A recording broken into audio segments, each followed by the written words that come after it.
Merci d'abord d'être venu ce soir, d'avoir sacrifié un petit peu de votre temps libre.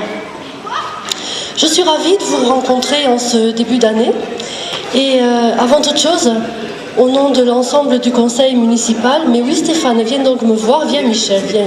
Viens Jonathan, on se sentira moins seul. Donc je reprends au nom de l'ensemble du conseil municipal,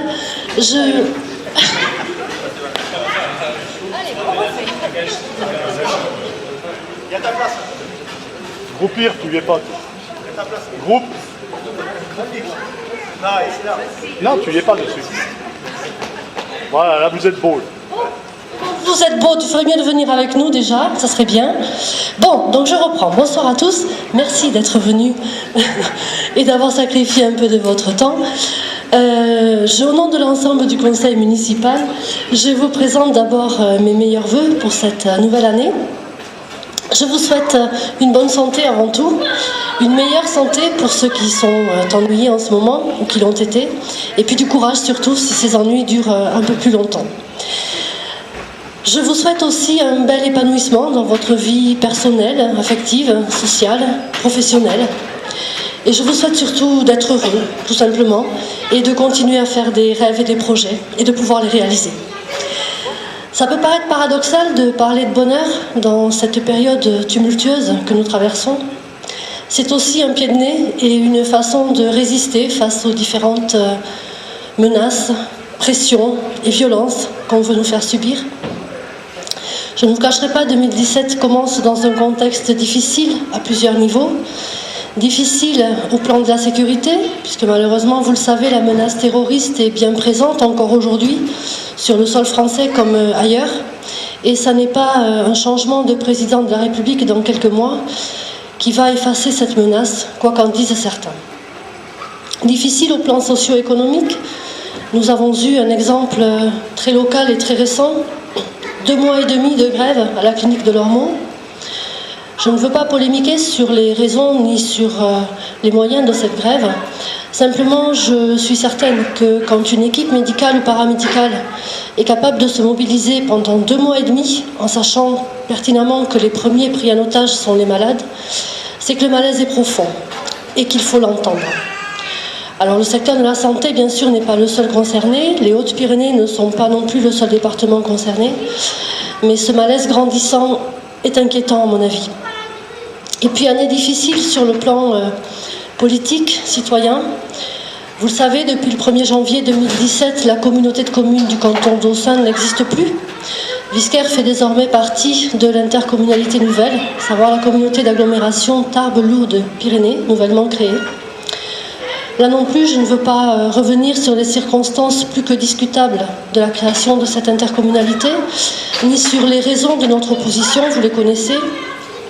Néanmoins, je maintiens mon inquiétude, et j'espère me tromper évidemment, mais on a eu d'autres exemples, et on sait très bien d'une part que la taille d'une structure n'est pas un gage d'efficacité, au contraire, que plus la structure est grande, plus il est difficile de maîtriser en particulier les dépenses de fonctionnement. Et en termes de fiscalité, malgré la bonne volonté évidente de tous les délégués communautaires, à laquelle je crois profondément, l'équation est mathématique, les écarts sont tels dans les taux d'imposition pratiqués dans les anciennes intercommunalités actuellement regroupées que pour lisser ces taux, même si le lissage durera plusieurs années, il va bien falloir que quelqu'un ou quelques-uns fassent des efforts. Et quand on connaît les taux d'imposition pratiqués à Tarbes ou à Lourdes, on sait d'où vont venir les efforts. Ce n'est pas des villes, c'est des petites intercommunalités qui, elles, avaient fait le choix de taux d'imposition plus bas. Voilà, j'espère néanmoins me tromper. Je ne veux pas être passéiste, je ne veux pas non plus être pessimiste à outrance. Et je m'attacherai à construire dans cette intercommunalité. Je m'attacherai en tout cas à défendre les intérêts de Visquère, puisque je serai amenée à représenter le village là-bas, sans être dupe. Vous le savez, on a actuellement un président élu, M. Trémège, maire de Tarbes et conseiller régional, 15 vice-présidents élus aussi. La prochaine réunion verra l'élection de 34 membres du bureau exécutif d'une intercommunalité qui compte 133 délégués, ce qui veut dire que la voix du maire de Visquère sera une voix parmi 133. Je vous laisse faire les calculs. Ceci étant, j'ai cru naïvement, et je me suis trompée aussi, mais j'ai cru à la force du collectif des maires ruraux qui s'était regroupé avec une volonté, c'était de faire un contrepoids dans ce débat purement politique, Tarbo-Orellano-Lourdais. Et malheureusement, cette volonté s'est effilochée au fil des semaines et certains de mes collègues frileux, sans doute, ont préféré rejoindre un camp politique dès le premier tour de l'élection du président. Bon. J'espère quand même qu'au-delà du côté politique, ces maires ruraux sauront faire fond quand il sera question des problématiques purement rurales. En tout cas, je vous l'ai dit, je ne veux pas être pessimiste à outrance. Je crois que le fait de rester positif nous aide à traverser les épreuves, mais aussi nous permet d'avancer dans cette période houleuse. Et à Visquer, on peut encore travailler. Je ne sais pas si on le pourra longtemps, mais pour l'instant, on peut encore travailler, même si on a quelques soucis. Alors en 2016, l'essentiel de nos investissements se sont situés autour de la rénovation des logements communaux. Nous avons refait la toiture du logement Isidore, empierré la cour, et nous avions prévu, même si les travaux ont été décalés au début du printemps 2017, nous avions prévu des travaux d'isolation au logement Pélissier. Alors si nous investissons beaucoup d'argent depuis quelques années au niveau de la rénovation des logements communaux, la raison est très simple, c'est que les logements communaux, donc les loyers qui en coulent, sont la seule source de revenus pour le village, hormis la fiscalité. Donc effectivement, on est vigilant au bon état de ces logements, puisque pour pouvoir espérer recevoir des loyers, il faut pouvoir proposer des logements en bon état et qui ont su s'adapter, notamment aux dépenses d'énergie toujours grandissantes. En 2016, nous avons aussi refait le mur de clôture de l'église, qui en avait grandement besoin, vous le savez, et profité pour refaire les peintures intérieures au niveau de la voûte qui avait été noircie par les spots halogènes. Et je voudrais tout de suite à ce sujet remercier grandement les amis de Jean-Baptiste ici présents, parce qu'ils nous ont souvent sollicités pour refaire les peintures à juste titre, mais ils ont aussi participé au financement de ces travaux à hauteur de 3 000 € sur un total de 4 286. Je crois qu'on peut leur tirer un grand coup de chapeau, les remercier grandement.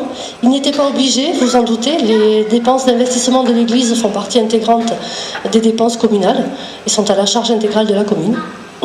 Ils ont souhaité nous faire ce geste qu'on a grandement apprécié. Je crois qu'on peut leur dire vraiment un grand merci.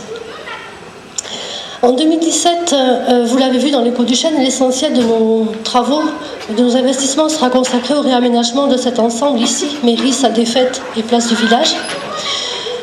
Projet dont vous avez souvent entendu parler, projet qui a demandé beaucoup de réflexion et pour lequel il a fallu composer entre nos souhaits, les normes imposées notamment en matière d'accessibilité, le bâti existant. J'ai souvent entendu lors de réunions certains de mes collègues dire on va tout raser, et franchement ça aurait été beaucoup plus simple, je vous l'accorde, mais beaucoup plus cher aussi.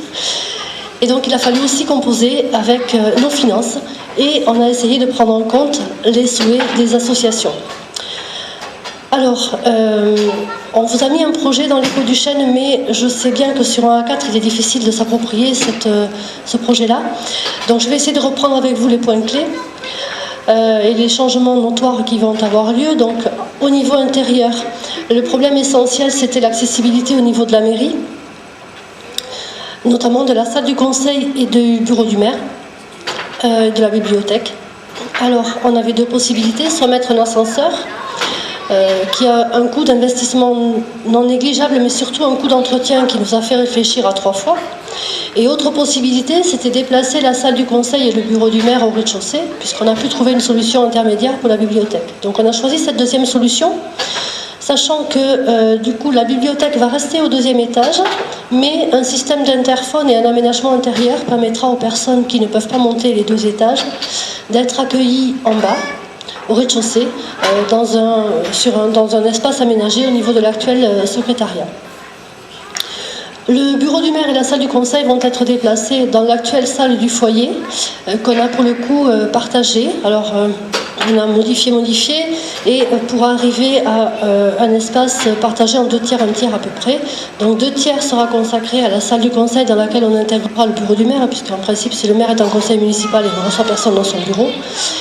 Et ça permettra de laisser un espace pour la salle des associations qui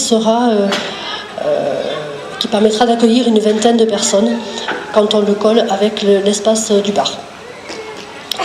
On a aussi un problème au niveau des sanitaires, puisque les normes handicapées d'il y a 20 ans ne sont plus les mêmes, évidemment, qu'aujourd'hui. Donc, il nous manque 10-15 cm par-ci par-là, rien de méchant, mais suffisamment pour nous embêter. On a voulu prendre en compte la demande du foyer en particulier, qui nous disait que 2 sanitaires et 2 urinoirs, c'était un petit peu juste quand la salle des fêtes est remplie. Et c'est fort pertinent, évidemment. Sauf qu'on a essayé à maintes et maintes reprises de positionner quelque part une autre toilette et on s'est toujours trouvé heurté à un hic. Alors soit à cause des réseaux, soit à cause de la rampe accessibilité, soit à cause de... Enfin bref, il y a toujours quelque chose qui aurait engendré un surcoût énorme. Et du coup, on a décidé de réorganiser l'espace existant et de pouvoir avoir dans cet espace actuel 2 toilettes, dont une aux normes handicapées et 2 urinoirs qui seront conservés. Au niveau extérieur, l'essentiel, notre objectif initial, c'était de faire que cette place ne soit plus un parking. Donc le parking a été déplacé dans le projet, il sera en bordure de route et il va aller jusqu'au monument aux morts actuel. Ce qui sous-entend de redéplacer le monument aux morts à sa place initiale. Les anciens se souviennent qu'il était sur la place, il va y revenir. On va essayer de faire en sorte qu'il ne soit pas trop proéminent, mais il va revenir quelque part positionné sur la place. Et puis, on a voulu séparer, sans cloisonner, l'espace du parvis de la mairie et l'espace de la salle des fêtes. Donc, après diverses propositions, on a choisi de juste matérialiser ces 2 espaces par des structures légères qui permettront l'assise, mais qui ne sépareront pas vraiment les 2 espaces. Au niveau de l'école, il s'agit aussi de créer un cheminement entre l'accès usuel, donc route de Saint-Martin, et l'accès handicapé qui est sur la route départementale. Donc il faut créer une cohérence, ce qui suppose redessiner le carrefour. Là aussi, sans l'avoir voulu, le carrefour va reprendre sa position initiale, mais on va garder la visibilité et aménager un petit peu le sol de façon à avoir une cohérence jusqu'à l'accès handicapé. Et dans cet espace-là, on va inclure un point d'eau, en particulier pour les cyclistes, mais pas que, mais c'est souvent une demande qu'on a en été des cyclistes, parce que quand ils arrivent au milieu du village de Visquer, quel que soit l'endroit où ils viennent, ils ont monté une côte et ils ont soif. Voilà. Donc ils nous demandent un point d'eau qui doit être visible de la rue, parce que sinon ça ne sert à rien, et qui servira bien sûr à d'autres personnes qu'aux cyclistes. Voilà pour l'essentiel des investissements. Je voudrais remercier tout de suite, encore une fois, le travail des associations locales. Je l'ai souvent dit, je le répète encore, ce ne sont pas les élus qui font la vie d'un village, c'est le tissu associatif. Et à Visquer, on a la chance d'avoir un tissu associatif riche et qui travaille, toujours avec constance, avec rigueur, avec motivation. Je crois qu'on peut tous les remercier grandement, que ce soit le foyer, Dinastro, le comité des fêtes, les amis de Jean-Baptiste, les archers de Peyrat-Blanc et l'association La Toutagine, même si elle n'est pas basée à Visquer, mais qui permet aux Visquerois de se maintenir en forme. Et puis je voudrais remercier ce que j'appelle de temps en temps mes chevilles ouvrières. Un maire tout seul, vous le savez, ne fait rien du tout. Donc mes chevilles ouvrières à moi, ce sont d'abord mes collègues ici présents, que je veux remercier pour leur investissement, pour le débat d'idées qu'ils proposent, toujours enrichissant, même si ça nous promet quelques soirées animées des fois. Mais c'est aussi la vie d'un groupe et c'est très bien comme ça. Je voudrais remercier Daniel, notre secrétaire de mairie, qui n'est pas là ce soir, je crois, mais qui travaille toujours avec beaucoup de disponibilité et c'est d'une grande aide pour moi. Et puis Eric, notre employé municipal, qui travaille tout seul, souvent sans faire de bruit, mais qui nous permet d'avoir un village qui se maintient à peu près propre. Voilà. Je n'oublierai pas dans mes remerciements de remercier notre équipe éducative, Séverine et Marie-Christine.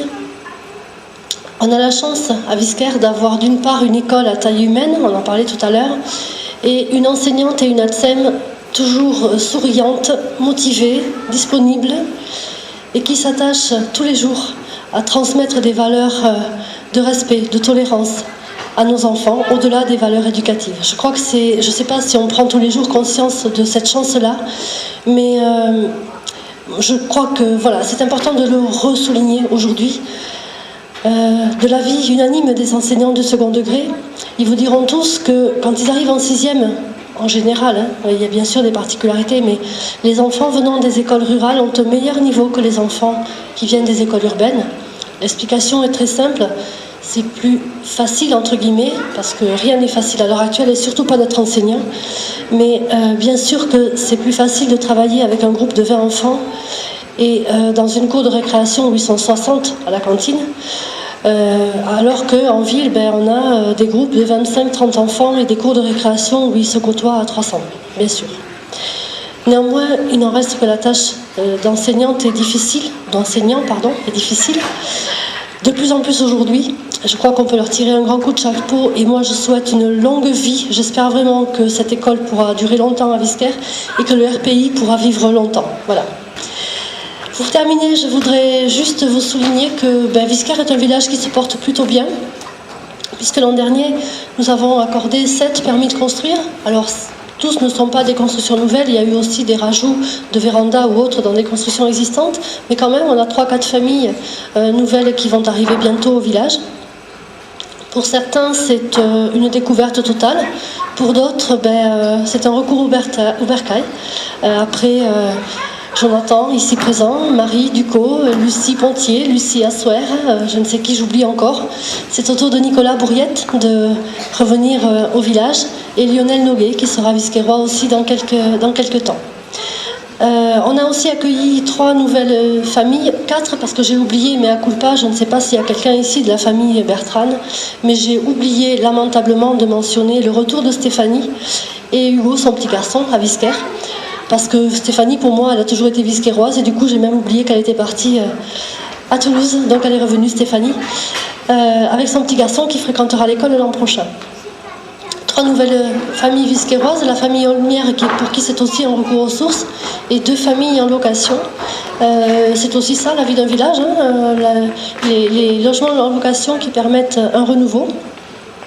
Et je viens d'apprendre tout récemment l'arrivée d'une locataire au 1er janvier. Peut-être que si je vous dis Carrie, ça ne vous dira rien, mais si je vous dis l'été bio de Carrie, peut-être que pour certains ça parle. Voilà, Carrie habitait l'Iris.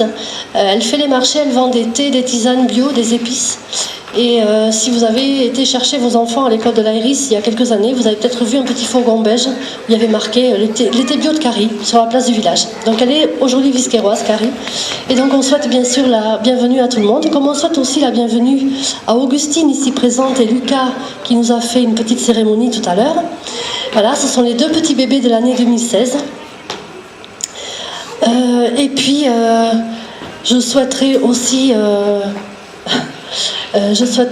la bienvenue à tous les futurs visquérois que j'aurais oubliés et je m'en excuse auprès d'eux. Malheureusement, à Visquer, on a aussi enregistré 3 décès l'an dernier, dont 2 visquérois. La 3e personne est décédée sur le sol de Visquer, mais n'était pas visquéroise.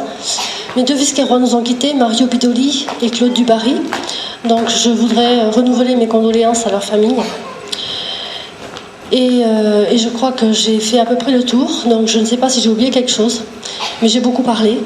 Donc je vous souhaite à nouveau une très très belle année 2017. Et pour bien la commencer, je vous propose de partager la galette. Merci à tous.